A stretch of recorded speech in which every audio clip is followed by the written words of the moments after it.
Hello students, आज हमारा 6th class है और आज के क्लास में हम डिटर्मिनेंट के प्रॉपर्टी नंबर 8 को और माइनर ऑफ डिटर्मिनेंट को समझेंगे। तो चलिए देखते हैं हमारा प्रॉपर्टी नंबर 8 क्या है। प्रॉपर्टी नंबर 8 है if we interchange any two row और columns then the value of determinant is negative of the previous value. कहता है कि जब आप किसी दो रो या किसी दो कॉलम को इंटरचेंज करते हैं तो डिटर्मिनेंट का वैल्यू प्रीवियस वैल्यू के नेगेटिव टाइम्स हो जाता है, मतलब कि पिछले वैल्यू के नेगेटिव टाइम्स हो जाता है। जैसे मान लीजिए कि इस डिटर्मिनेंट का वैल्यू है मेरे पास 2, ठीक है। अगर मैं इसमें इंटरचेंज करती हूँ, जैसे रो 1 को मैं इंटरचेंज कर देती हूँ रो 3 में, ठीक है, तो मेरे पास डिटर्मिनेंट क्या बनेगा 1 2 -3 2 3 4 एंड 1 2 -1, ठीक है। तो इसका आंसर क्या आ जाएगा, जब मैंने एक इंटरचेंज किया है तो इसका आंसर क्या आएगा नेगेटिव टाइम्स ऑफ 2। मतलब कि ये जो वैल्यू आया है वो इस वाले वैल्यू का नेगेटिव टाइम्स है, ठीक है, ये इस वाले वैल्यू का नेगेटिव टाइम्स है। तो प्रॉपर्टी नंबर 8 हमारा यही कहता है कि जब हम किसी भी दो रोज़ या दो कॉलम को इंटरचेंज करते हैं तो उस डिटर्मिनेंट का वैल्यू प्रीवियस वैल्यू के नेगेटिव टाइम्स हो जाता है। तो आई होप कि आपको प्रॉपर्टी नंबर 8 समझ में आ गया होगा। अब हम माइनर की तरफ चलते हैं। माइनर क्या होता है? तो माइनर, अगर आपसे कोई पूछे कि इस 2x2 डिटर्मिनेंट में A11 का मुझे माइनर बताओ, माइनर ऑफ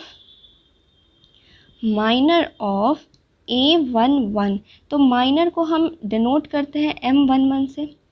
तो अब हम देखेंगे A11 के पोजीशन को, तो A11 जो है वो फर्स्ट रो और फर्स्ट कॉलम का नंबर था। तो मैं उन दोनों रो और कॉलम को छोड़ दूंगी और जो भी मेरे पास नंबर बचेगा मैं उसको यहाँ पे लिख दूंगी। तो A22 जो होगा ये इस A11 का माइनर हो जाएगा।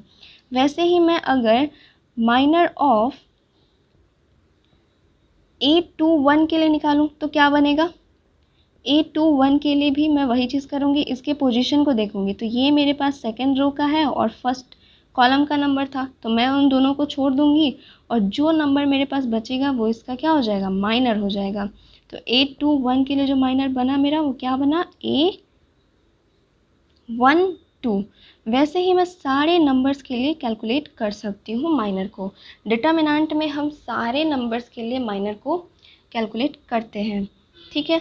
अब हम 3x3 डिटर्मिनेंट में माइनर को कैसे कैलकुलेट करते हैं उसे देखते हैं। जैसे कि मान लीजिए आपके पास आपसे कोई पूछे कि माइनर ऑफ A11 क्या होगा इस डिटर्मिनेंट में, तो आप कैसे बताइएगा।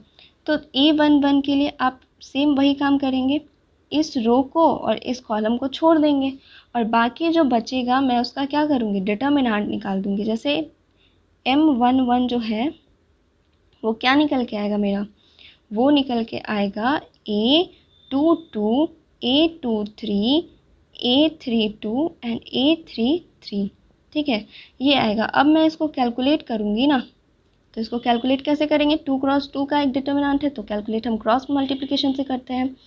तो A22 into A33 minus A23 into A32, ठीक है, तो ये मेरा यहाँ पे आंसर आ जाएगा।